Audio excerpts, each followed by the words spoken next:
Fungal infections பார்த்தீங்கன்னா கால்களில் அந்த தோல் வந்து உறிஞ்சு போயிடும். அப்போ நடக்க கூட முடியாது. ஒரு வேலை செய்யும்போது கூட ஒரு குத்தல், ஒரு கொடைச்சல், எரிச்சல் இருந்துகிட்டே இருக்கும். ஒரு சின்ன கல் குத்துனா கூட அந்த சென்சேஷன் பயங்கரமாக தெரியும். ஏன்னா அங்கே தோல் வந்து ஸ்கின் வந்து ஓப்பனில் இருக்கும்.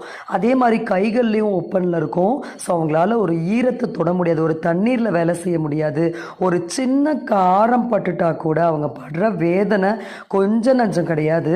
இதில் பார்த்தீங்கன்னா இந்த பிரச்சனையை வருஷக்கணக்காக வச்சுட்டு இருக்கிறவங்க அதிகம். இன்னும் இதுக்கு எவ்வளவோ ஆயின்மெண்ட் தடவி தடவி அந்த புண்கள் ரணம் அதிகமானது தான் ஒரு ஒரு உங்களுக்கு கிடைச்ச ஒரு ரிசல்ட்டாக இருக்கும். ஸோ அப்போ அந்த ஃபங்கல் இன்ஃபெக்ஷனாக என்ன? அந்த ஃபங்கல் இன்ஃபெக்ஷன் எங்கே வந்தாலும் சரி, இதற்கான ஒற்றை காரணம் கழிவுகளுடைய தேக்கம் மட்டும்தான். அதை சுத்தம் பண்ணக்கூடிய ஒரு விஷயம்தான் அந்த ஃபங்கஸ். ஆனால் நம்ம பழிய பூரா அந்த ஃபங்கஸ் மேலே போட்டுடுறோம். அப்போ ஏன் இத்தனை வருஷமானாலும்